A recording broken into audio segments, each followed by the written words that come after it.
tim hukum kita Pak Todung Mulya Lubis, dan kita siapkan juga C1 kita komplit. Apa yang kita analisa sebelum ini putusan akhirnya sama, karena apa? Itulah C1 kita dari TPS ke TPS semuanya komplit, Pak.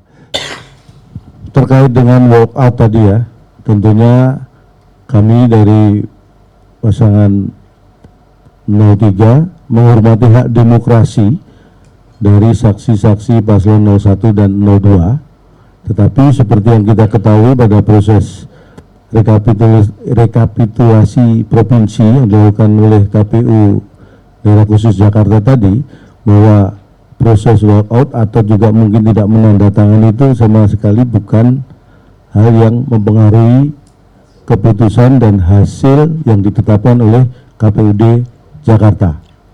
Jadi secara proses itu tidak mengganggu, atau mungkin memang pertimbangan teknis mungkin juga ya, mereka walkout mungkin takut kalau keluarnya barengan terlalu berdesakan mungkin ya. Enggak ya.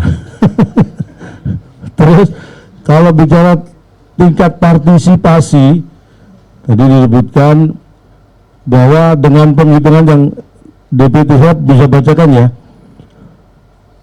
DPT di Daerah Khusus Jakarta ini memang 8.214.007 pemilih, dan yang menggunakan adalah 4.724.393 pemilih. Itu sama dengan sekitar 57,6%, hampir 58%. Dan yang perlu kita ketahui juga bahwa sesuai dengan Peraturan KPU nomor 18 tahun 2024 pasal 76 itu disebutkan bahwa KPU Provinsi Daerah Khusus Jakarta menetapkan pasangan calon gubernur dan wakil gubernur yang memperoleh suara sah lebih dari 50% dari jumlah suara sah sebagai pasangan calon gubernur dan wakil gubernur. Jadi perhitungan 50% plus 1 suara atau lebih itu didasarkan pada jumlah suara sah. Artinya jumlah suara yang mengikuti pemilihan ya. Kalau bicara tentang partisipasi yang hampir 58%, saya kira itu juga tidak ada pengaruh terhadap legitimasi pelaksanaan pemilihan atau pilkada di Daerah Khusus Jakarta. Karena bagaimanapun juga yang dilakukan KPUD, kemudian dalam kaitannya membagikan C1 itu sudah disampaikan juga.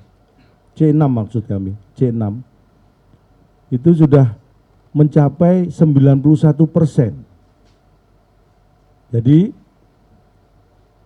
saya kira kalau partisipasi masyarakat untuk mengikuti pemilihan, akhirnya itu kembali kepada warga Jakarta untuk menggunakan hak suaranya. Jadi saya kira penyelenggara pemilu sudah sangat profesional melaksanakan tugas, karena 9% yang tidak terdistribusi pun itu sudah sangat jelas alasan-alasan teknisnya yang tadi juga sudah disampaikan di rapat pleno terbuka tadi. Jadi saya kira mungkin itu yang bisa saya sampaikan. Kalau ada ditambahkan, Pak Abe, Mas Pras. Terima kasih Pak Ketua, Cak Lontong, dan teman-teman sekalian. Yang saya hormati media, sebetulnya dengan adanya keputusan hari ini dari KPUD Provinsi memutuskan pasangan Rano dan Bang Dul menjadi pemenang di dalam konsentrasi pemilu kada ini. Kita menghargai semuanya apa yang dikatakan Cak Lontong tadi, menghargai kalau keluh kesah nomor 1 dan nomor 2 tidak mutlak itu nggak ada masalah, silakan, alurnya ada. Tetapi juga kita harus hargai kita sebagai pemenang. Yang kedua, dengan terjadinya pemilu serentak tahun 2024 ini, itu juga hal yang mudah. Kalau bicara masalah partisipasi masyarakat Jakarta, itu paling tertinggi, ada yang lebih rendah, Padang, lebih rendah, Medan, lebih rendah, ya kan? Ini kok nggak dimasalahin gitu loh. Jadi saya minta juga untuk 01 silakan ke Mahkamah Konstitusi, tetapi saya sarankan ini jaraknya sangat jauh. Kalau cuma bedanya 1% itu mungkin bisa, ini hampir 10% bedanya. Ini kan juga jangan mengada-ngada gitu. Jadi saya minta tolong sekali lagi, dengan pesta demokrasi yang baik di Jakarta ini jangan dirusak dengan kepentingan-kepentingan yang tidak masuk di akal. Karena bukan apa, kita pernah kalah, kita pernah menang. Kita sekarang kita menang terus terganggu-ganggu. Ya saya rasa itu jangan sampai terjadi ya. Ini udah baik, dan saya juga terima kasih kepada masyarakat Jakarta. Sekali lagi masyarakat Jakarta yang datang ke partisipasi ke TPS. Saya juga terima kasih dengan TNI Polri yang telah menjaga keamanan. Hari ini juga Jakarta baik-baik dengan suasana yang baik, ada hawa hujan tapi dingin-dingin semua, itu yang harus dijaga. Jadi saya minta sekali lagi silakan teman-teman 1 ataupun 2 untuk memprotes, ya silakan ada tempatnya MK. Saya rasa itu. Terima kasih. Oke, Bendahara juga baru datang, Bang Charles. Mungkin Bang Charles ada yang mau disampaikan kepada warga Jakarta dan juga teman-teman media menyikapi keputusan dan juga rekapitulasi penetapan dari KPU tadi. Ya, terima kasih. Mungkin saya hanya ingin menambahkan satu hal saja. Saya dalam beberapa hari ini sudah sempat bertemu dengan masyarakat keliling Jakarta, dan rata-rata memang sudah mengharapkan adanya pemerintahan baru di Jakarta yang siap bekerja ya untuk segera bisa menyelesaikan permasalahan warga Jakarta.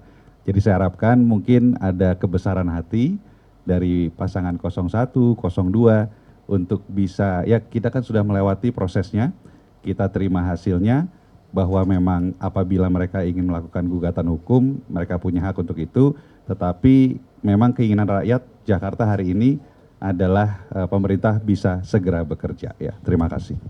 Oke, teman-teman ada pertanyaan lagi atau dicukupkan? Oke, terakhir ya, 1 ya. Oke, silakan.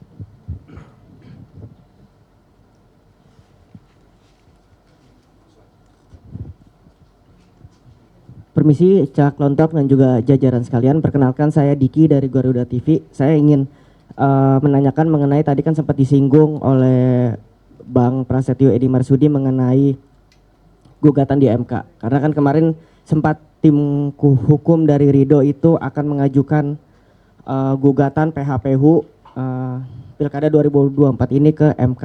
Nah, dari kubu tim hukum dari Mas Pram dan Bang Dul ini, bagaimana menyikapinya dan juga apa yang akan dipersiapkan oleh tim hukum, tim Mas Pram dan juga Bang Dul, karena di sisi lain juga dari pihak tim hukum Ridho mengklaim bahwa terdapat kecurangan-kecurangan yang terjadi dalam proses pilkada ini. Terima kasih.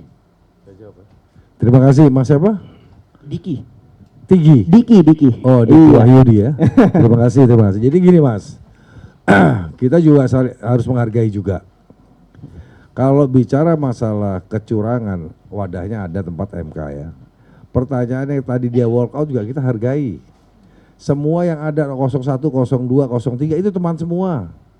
Tetapi kalau orang ingin berusaha mencari sesuatu yang tidak fair juga kan sayang Jakarta. Sudah baik loh Jakarta. Dengan pemilu serentak ini jarang-jarang situasi dan kondisinya sangat kondusif. Yang kedua, masalah apa tadi? Gugatan MK. Kalau Bagaimana gugatan nanti MK akan dipersiapkan? persiapan kita siap dengan ketua tim pemenangannya adalah Pak Todung Mulya Lubis. Tim hukum kita Pak Todung Mulya Lubis, dan kita siapkan juga C1 kita komplit. Apa yang kita analisa sebelum ini putusan akhirnya sama, karena apa? Itulah C1 kita dari TPS ke TPS semuanya komplit Pak. Jangan jerih payah kita semua ini ya, terus dicari-cari salahnya. Ayo kita ke MK, kita siapa yang siap kalah dan harus siap menang. Saya rasa itu. Terima kasih. Ya mungkin saya tambahkan sedikit ya, hanya menegaskan saja bahwa kalau ada hal-hal yang ingin digugat atau apapun itu terkait kecurangan dan lain sebagainya, itu prosedur konstitusinya sudah jelas. Tetapi yang perlu saya sampaikan adalah dari awal saya sebagai ketua tim pemenangan Mas Pram dan Bang Dul itu selalu diamanahkan oleh beliau berdua, dan beliau berdua adalah paslon yang taat pada aturan konstitusi, dan kita juga diwanti-wanti tim pemenangan ini untuk selalu taat pada aturan konstitusi terkait dengan pemilihan atau pilkada di daerah khusus Jakarta. Jadi kalau hal-hal yang terkait kecurangan, saya kira dari awal kita orang-orang yang teguh pada konstitusi. Jadi insya Allah itu jauhlah dari kita ya. Terima kasih.